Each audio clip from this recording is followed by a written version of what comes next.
Em um debate recente entre Romeu Zema e um professor da oposição, o candidato entrou confiante, achando que ia dominar a discussão. Mas o que aconteceu surpreendeu muita gente que estava ali assistindo ao debate. Ao vivo, o professor começou a desmontar argumento por argumento, com dados, lógica e sem atalhos. Em alguns momentos, Zema ficou em silêncio. Mas afinal, o que foi dito ali que ele não conseguiu rebater? É isso que a gente vai analisar agora neste vídeo. Qual o nome? Luiz. Bom, Luiz, nós estamos falando aqui de que a esquerda quebrou o Brasil e parece que vai quebrar de novo. Sua visão aí. Queria só trazer uma perspectiva histórica. Posso? Pode. Nunca tivemos esquerda dominando o Congresso do Brasil. O senhor sabe disso até melhor que eu. Brasil, desde a época da invasão colonial, monarquia, período ditatorial do Estado Novo, ditadura, sempre direita. Mesmo quando o Brasil entra num período desenvolvimentista, quem está lá no Congresso? A direita. Bom, meu nome é Luiz Felipe, estou aqui de novo, dessa vez para falar com um político e não com um empresário. Eu sou professor de geografia, tenho 36 anos e hoje a ideia é mostrar que os políticos também têm que prestar conta para a população e pensar na perspectiva histórica aí do papel tanto da esquerda quanto da direita para construir um caminho democrático para o nosso país. Ruralista, povo que herdou latifúndio, a galera que está lá no Getúlio governo... Vargas, Leonel Brizola, ela bem para a área Brizola não foi nosso presidente, né? Lá, infelizmente, se tivesse mas chegado muito influente, ali... você concorda? Vargas teve uma política populista, mas também não tinha Congresso. Quando o Lula entrou no poder, o senhor se lembra, né? O pessoal mais velho aqui do recinto, o vice dele era do PL, lembra? Não é uma coisa interessante que o vice do Lula era do PL? Era um mineiro lá. Ele teve que se vender, né, para a direita para conseguir minimamente ter um governo de coalizão. E o Lula, ele é um cara de um partido que se posiciona centro-esquerda, mas a gente está numa lógica que é capitalista. O mundo é capitalista. Por isso a gente está falando esquerda-direita, não capitalismo e comunismo. Então é por isso que não dá certo, então? É porque não adotou a regra da esquerda. Muito pelo contrário, a questão é um processo. A gente não está num processo que tem começo, meio e fim. Ele está sempre em desenvolvimento, é um período de transição. Não fosse a esquerda, possivelmente a gente ainda está em regime de escravidão. Por isso a esquerda tradicionalmente luta contra o racismo,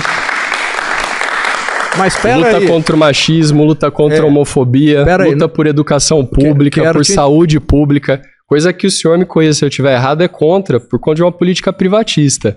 Não da garantia de direitos coletivos, mas de privilégios particulares. É isso que a direita defende. A esquerda não. Tem bandido na direita, tem bandido na esquerda. Lamentavelmente, eu concordo com isso. Tem competência na direita, tem competência na esquerda. Não vou nem falar no centrão porque já está implícito. Agora, a política social da esquerda parte também de uma concepção de mentalidade, filosofia, que vem lá do iluminismo, de direitos iguais, de combater uma hierarquia do pobre explorado pelo rico. É isso que a esquerda vem construindo década após década, século após século. Então eu quero agora fazer aqui um posicionamento para você e para os colegas aqui.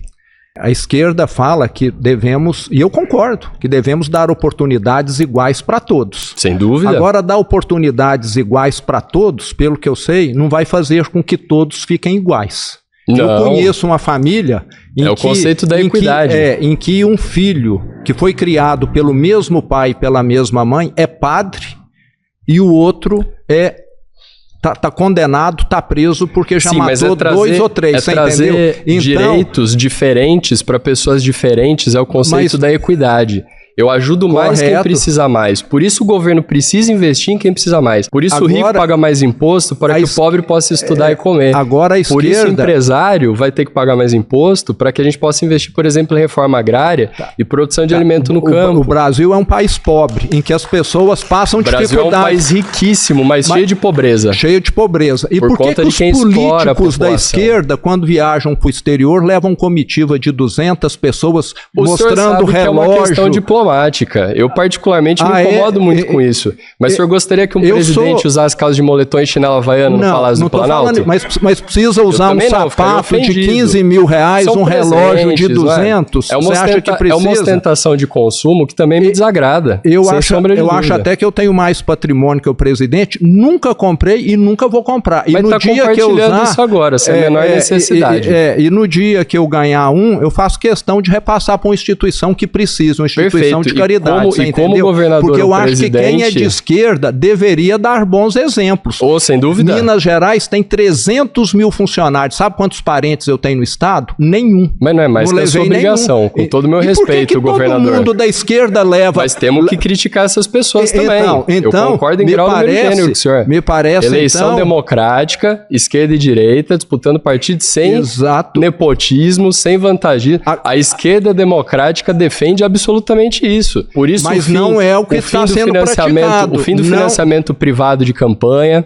o fim de bilionários se sustentando para ocupar cargo público. Agora, o senhor sabe que a esquerda defende isso, governador. Agora, por que esse governo deixa esses juros tão altos por causa da gastança? É Galípolo, é o Banco Central que tem autonomia, que o senhor acabou de defender. Mas o Galípolo coloca os juros altos. Os juros lá embaixo. O governo gasta muito. Opa! Mas para ganhar dinheiro do dinheiro que está lá investido, de banco público emprestando dinheiro a juros. Isso é política de mercado. Isso é um governo de esquerda do PT governando de acordo com o mercado. Isso é por causa da gastança.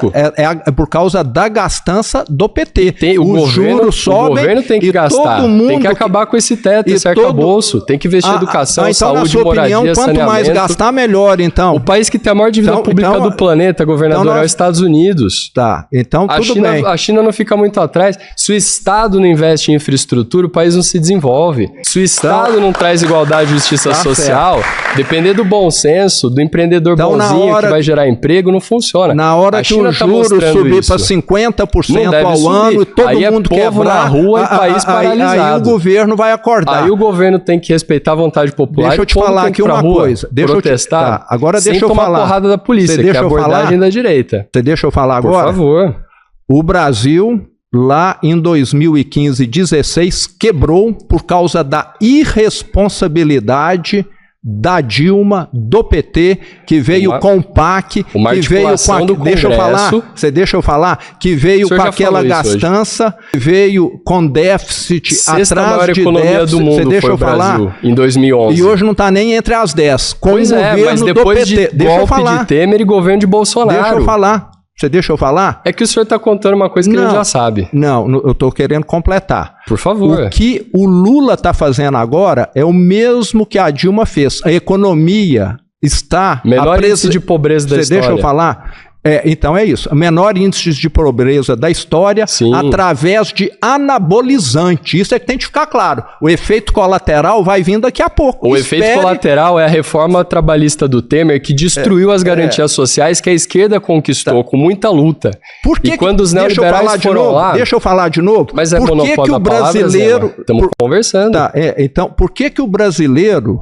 que preza tanto o fundo de garantia, o 13º, as férias, etc., vai para países onde ele não tem nada disso e ganha por hora. Primeiro que a pessoa que não tem nem como pegar a condução pública não vai para outro país. Isso é uma ilusão que o senhor tirou não sei de onde. O segundo é que tem muito país como os Estados Unidos, onde os índices de pobreza, gente morrendo de overdose de fentanil porque está desalentado, é o emblema do capitalismo que deu certo, é o país do mundo que mais tem gente encarcerada, que tem violência pra caramba, que tem desemprego, tem criminalidade, está entrando num buraco sem fundo e que está vindo ele engolir ele a China. Tem tanto brasileiro querendo ir para lá, gente do mundo todo querendo ir para lá. É também estranho, tem gente que vai para a Austrália, também tem gente que vai para Nova Zelândia, tem gente que vai passear. Que atrai tantas Mas pessoas, a população no Brasil que quer sair da favela, da comunidade, porque não tem saneamento básico, não está indo morar nos Estados Unidos. O senhor sabe disso. A questão é que a esquerda olha para essas pessoas, não invisibiliza, não está olhando para a classe alta que está indo para outro país para sonegar imposto. Está olhando para quem quer educação pública de qualidade, quem quer merenda de qualidade, num país historicamente com congresso de direita. Posso falar de novo? Se a esquerda está lá, como eu disse, desde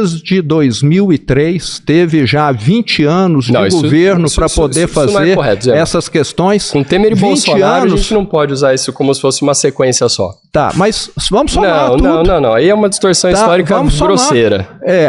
Então Bolsonaro andou para trás, Temer andou para trás. Então, o culpado é o Temer e o Bolsonaro. A reforma trabalhista, colocar arma na mão de cidadão, tudo isso foi bastante complicado para o governo PT. Se tivesse uma sequência, a história seria outra. O senhor precisa concordar com